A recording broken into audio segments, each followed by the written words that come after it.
All right, magic makers. So many times I hear from people in the world, clients, just things I read on social media, is that, oh, I need some accountability. And, I regularly hear that.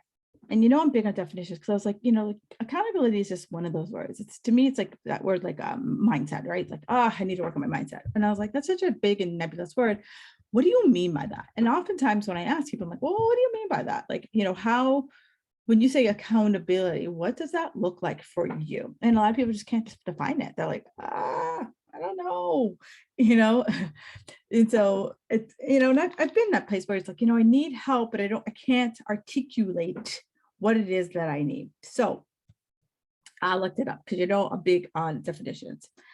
And so accountability means being responsible for decisions you make and the actions that you take. That's accountability. And so when I had, and as I flipped that around and said, if you look for someone who gives you accountability, AKA coach, hello, that's what you're looking for in a coach. You're looking for a coach to hold you accountable for being responsible for the decisions that you make and the actions that you take. And so if I over this course of this podcast, I'm going to break apart what that definition really means. And so I got this quote by Catherine Felser, and I think it sums up where I'm leading with accountability. And so it says, at the end of the day, we are accountable for ourselves. Our success is a result of what we do. And so I like that because I think so many of us think that our success is outside of them. That success is like, if I plunk down a credit card, that I'm automatically going to be magically transported to the transformation that I want. I think that the coach is the Maytag repair person, that they are going to, magically fix me, right? No one needs to be fixed. That's a old school philosophy. It's like going to your doctor. Does your doctor fix you? No, you go in and you say, doctor, this hurts, that hurts. And a doctor, just like a coach, we've seen several of these things before. So we have a pretty good idea of what it could be. But we got to look at the person that's in front of us. And so I can only coach, a doctor can only doctor to the person that's in front of them. We've seen a lot more things than you probably have, but we can definitely know that we can start you down the right path. But every once in a while, someone throws us a loop. And so don't ever feel like just because you hired a coach, I can sit back. No, that's when the work really begins. That's when you say you're stepping in the ring and we are about to just get stuff done. All right, so why should you care about accountability? It encourages you to take responsibility, right? It encourages you to stop sitting in the back seat, get up into the driver's seat, and the coach is like your co-pilot, and you're saying, hey, this is where we're driving our bus, right? This is where we're going. And the coach there is for you to say, okay, I'm going to help you, just like GPS. I don't know if you use GPS. I use Waze a lot, and I primarily use Waze because I live in a very congested area. So I want to make sure that I am avoiding traffic as best as possible. So I love when Waze will say, traffic is building ahead. Great. I like knowing that. So now I know that what I thought was going to take me 30 minutes, now they're saying, oh, it's about, 9 minutes in traffic. Awesome. Now I know. And so that's what a coach is. It's like, as we're driving down our path, I can tell you, what, we need to take a detour as a coach, or what, we need to move this way, or we need to move that way. And it is a coordinated effort, so that we are focusing in on the actions that are really going to move the dial. I see so many people, stuck in cardio. I must do X number of hours of cardio. What's better, kale or spinach? It's a vegetable, either. I pick, I don't care. Let's not get dug down into the minutia, and let's really look at the bigger picture things, the things that are really going to move your dial. And for your control freaks, it helps, and your perfectionists, I'm one of those recovering, it helps you to have someone to say, let's break down this goal. Instead of us shooting for an A++ with extra credit, let's see if we can get that B minus and nail that B minus so that eventually maybe the A plus does come. And we can also just focus with you, like what it's not about. So many people think like it's about all the things.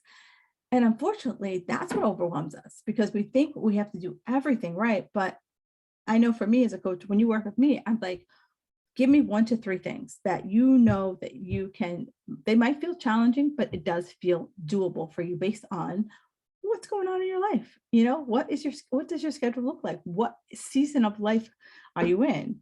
And this is when you tell yourself that you know what to do, but you can't seem to find your butt with both hands. So here's where a coach comes in to really help you, hone in and get that done. So this is how you need a coach, right? Because I hear all the time, I can do it on my own. Well, I'm going to say something sassy. So if you could do it on your own, you'd be doing it. And I don't mean that in a disrespectful way. I know me. I have always had a coach because I know, left to my own devices, I'll be like next week, next month, next year, and I will just keep kicking that damn can down the road, right? And it's also, when you're ready for coaching, it's like, something is off and you can't just seem to figure it out. You're ready to take responsibility. You're ready to be like, you know what? I can't keep saying it's work. I can't keep saying it's my kids. I can't keep saying it's my spouse. I can't keep saying it's whoever. It's me. I am the bottleneck. I am the reason why I can't get things done. I can't get stuff done. And so as a coach, I know I need someone to give me the roadmap. I need someone to be my ways. I need to be able to point in my coordinates and say, where do I go?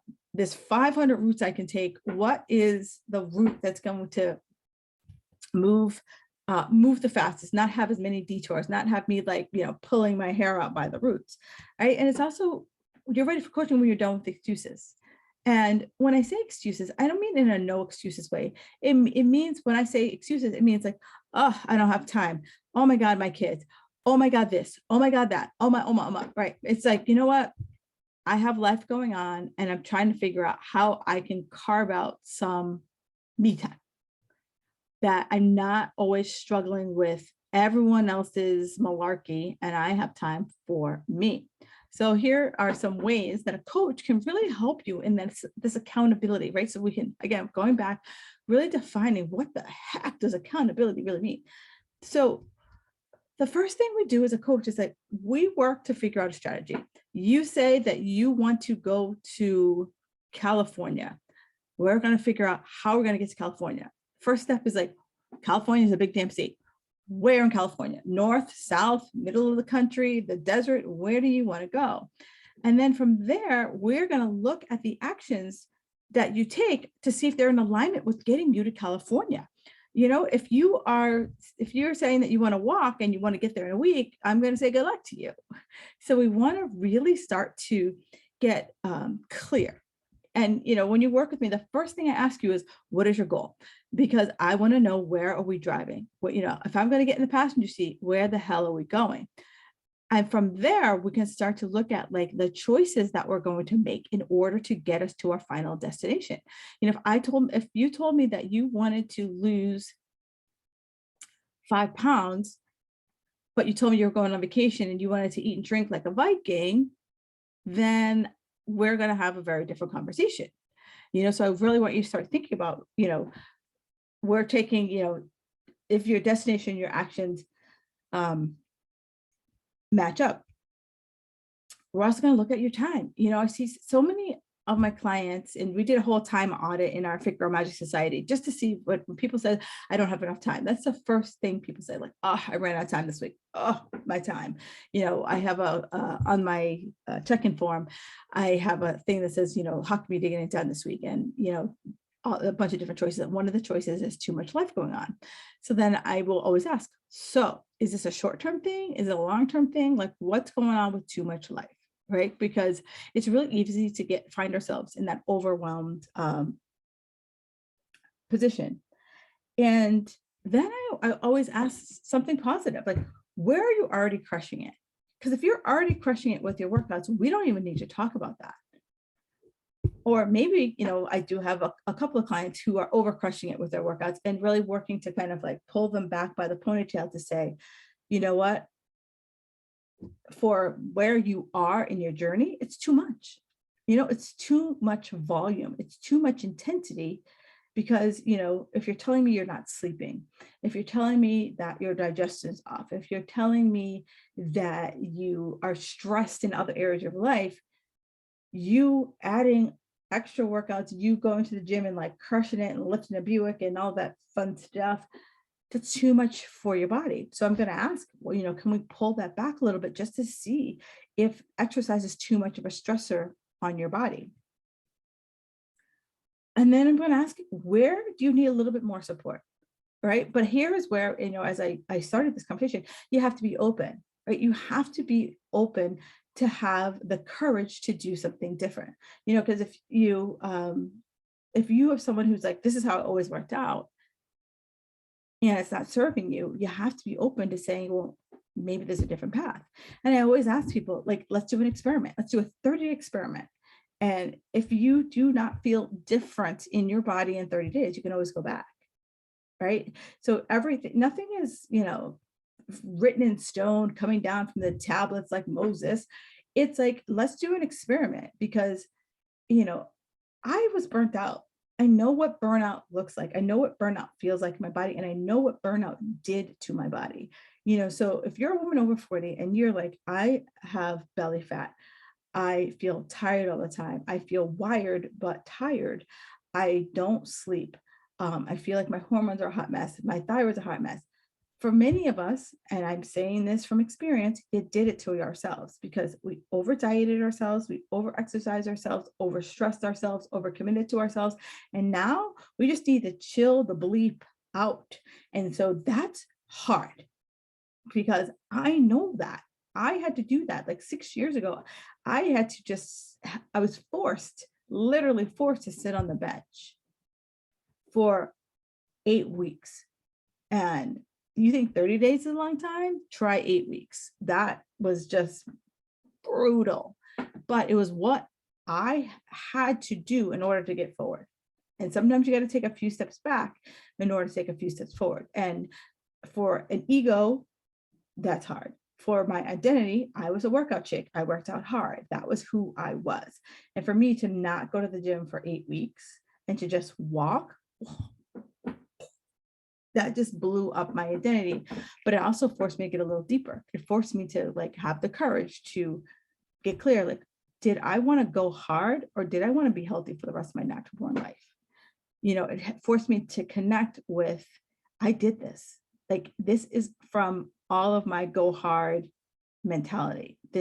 I like literally like drove myself into hormonal issues, adrenal issues, thyroid issues. So if I could now take what felt like a snail's pace, or I don't know, is a sloth slower than a snail? Because that's what it actually felt like, to connect with my body so that I could start to, I know many of you, when you say listen to your body, most people are like, I don't know what that means, because you've like blunted or muted your body for so long, you don't even know that it's like, but like, I need a break.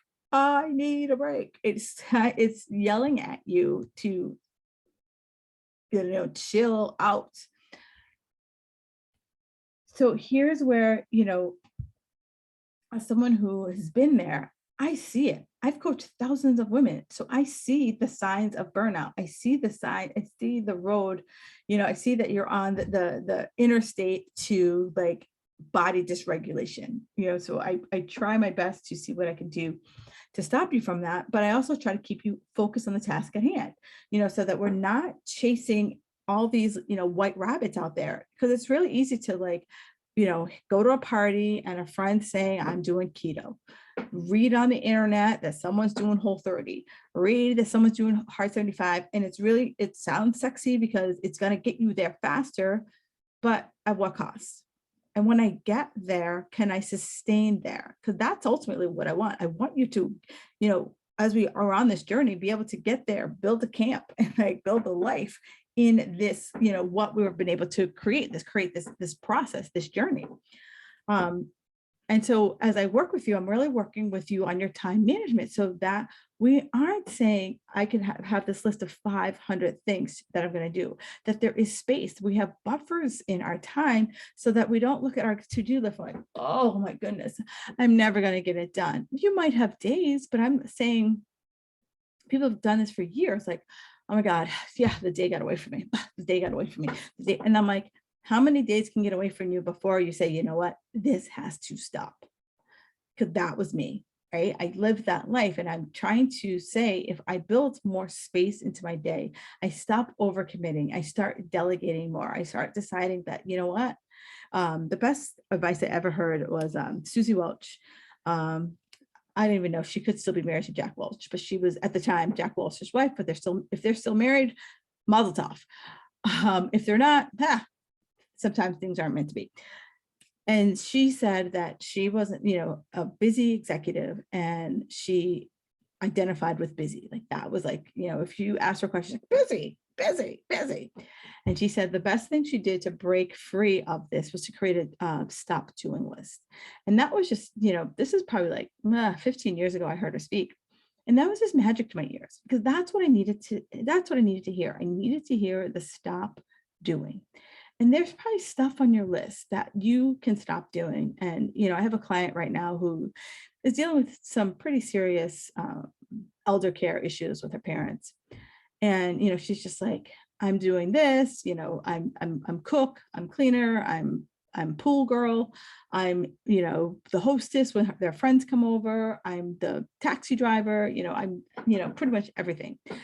And I said, well, I want you to sit down and write a list of the things you don't want to do anymore. And ask yourself, who could I help? Who can help me with this? Because if at this rate, she's just going to bore herself into a hole in the floor, running around like a chicken with her head cut off. So really, when you start thinking about what are some of the things you can stop doing? What are some of the boundaries that you can start putting up? Maybe it's something as simple as you don't cook dinner every night, and that you elicit the support of your spouse to be like, hey, you know what? I'm just here, right? I'm up to the max, and I need help and I need support. Can you, make dinner once a week? Or can you as a person start double cooking so that you don't feel like you're always in the kitchen, so that you make dinner on Monday but it lasts to Tuesday and Wednesday, so that maybe you're only cooking a handful of days a week. That's one of my biggest strategies that have just got me out of the kitchen, was my double cooking, so that I'm like, it could be something as simple as my double cooking gets me through a couple of days of not making dinner. My double cooking is what I have for lunch the next day. So, take it with what you will, because as we work on your time management, we want to make sure you're working on the things that are the dial movers, and look at the places where you're getting stuck. And focus on like what I call your 6 big rocks, which is sleep, stress management, nutrition, exercise, self-care, and your mindset. And then how are you measuring your progress? So many times people say something's better, and I said, well, how do you know? And I know I get that like, oh, Kim, enough with the damn questions. I ask because in order for you to know something's better, you have to have taken a measurement that this is how I was and this is how it is. It's like a snowstorm. How do you know how much snow you got if you didn't put a stick outside and say, this is how much snow you got? So this is measurement, and measurement doesn't always have to be by the scale, right? You step on the scale and you're like, either you did or you didn't lose weight. So, and I ask about how we're going to measure the progress, so that you start to create a process, so that when things get out of whack, and they will get out of whack, because life always throws you a curveball when you think you got it going on.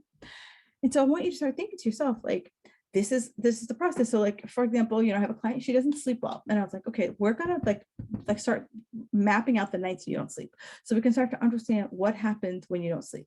It's like, oh, you know what? I sleep better when I have 2 pillows versus 1 pillow. I sleep better when I have the fan on. I sleep better when the window's cracked, like whatever it is, so that you start creating this, like, this little routine. I want you to think about like McDonald's, right? You go into McDonald's, no matter what McDonald's you go to on the planet, there is a manual that tells you from the moment you turn the key in the lock to you, the time you close, you turn off the lights and lock the door again. There is a step. This is how you open this door. This is what you do to the registers. This is how you turn on the fry later. This is how you turn on the grill. This is how you cash in and cash out. This is what you say. There's all these, like, in a franchise, there's like, it is scripted to the nth degree. And that's what I'm looking for. Does it have to be that scripted? No, but there is, like, if there was a U manual, right? You could pull the U manual and like sleep, chapter 7. Okay. Step 1, open window. Step 2, spray lavender. Step 3, have water by the bed. Step 4, turn on sound machine. Great. That's my sleep routine. It doesn't have to be as intricate, right? Like, it doesn't have to be like, and turn the volume to 7 and, make sure it's positioned this just like this on my nightstand. It doesn't have to be that much, right? So being accountable is difficult. And at the same time, it's uncomfortable, right? Because in order for us to make the changes that we know we need to make, we want to make, it's a challenge, and but it's necessary for us to hit our goals. And accountability is not a course. So many people, when they come to coaching, they think it's a course. Of course, as a coach, I'm going to teach you things, but a lot of the things I teach you is based on information I extract from you. So if you come in and you're doing fabulous, you might not have the same lessons as someone who is struggling, right? Someone who's like, girl, I can't find my butt with both hands. We're going to have very different conversations. We're going to really be focusing on getting clear and focusing on connecting to your goals, versus someone who's like, they've been like doing the same thing for umpteen years and they're not getting results. Then we're going to be working on having them have the courage to do something different, courage to, change up their workouts, the courage to add a little bit more food, add some more vegetables, add some more good fats, right? So it, as you come to coaching, as a coach, I know I meet you where you're at. And so we're going to, your process looks very different. And so I'm about helping you meet you where you are. So it's about looking at, what are the actions that we can take? What are the habits that we can start to create so that you ultimately have the routines? And those are the things that need to be established to hit your goals. I call it fit girl magic, right? So it's, great habits lead to routines, routines lead to consistency, and consistency leads to results. And so that is what I'm holding you accountable to, creating habits that lead to the routine. And so that when we finally get those habits down, you're like, okay, this is what consistency looks like. And consistency ain't sexy, right? It is not sexy. There's not going to be a ticker tape parade, fireworks, backhand springs. It's not going to be that way. And so I want you to start thinking about, success is boring. Success is boring. Success is waking up every day at the same damn time and, getting in your workout if you work out in the morning, or getting your workout after work, or it's making the commitments to yourself. That's what success is. That's what consistency is making the commitments and honoring your commitments. And so if you're someone who's like, what, that's where I struggle. That's the piece. Because I know everyone listening here knows what to do. I know every one of you listening know what to do. It's just for some reason, like that next step, that plug's just not being plugged into the socket. It's just sitting right here, and all I got to do is plug it right into the wall. So if you're looking for a way to start to stay accountable, and you're just looking for a way to just get your toe into the water of coaching, maybe you've never coached before, maybe you've been burnt before by coaching. That's what my 66-day challenge is all about. I call it the stress-free summer. It is starting this week. And if you want in, that's what I'm teaching you. You meet you at your pace. There are 3 levels. You decide what level of that you're going to be at, and you're going to have tasks based on that level of activity, so that every week I check in with you. You fill out a spreadsheet. It's really simple. It's just check marks. Who doesn't like to check a box off? Like, done, done, done. That's what it is. It's really simple, really easy. And it's a way for you to hold yourself accountable to someone other than yourself. It's a way for you just to get stuff done. And if you're like, yeah, I want to get stuff done, you want to give it a shot, it's 66 days. We can do anything for 66 days. And my goal is after 66 days, it becomes the foundation of a habit for you, the foundation of a routine for you. So if that sounds of interest for you, do me a favor, the link below, it will take you right there and we can get started immediately. All right, ladies, enjoy the rest of this week. And as always, I thank you so much for listening.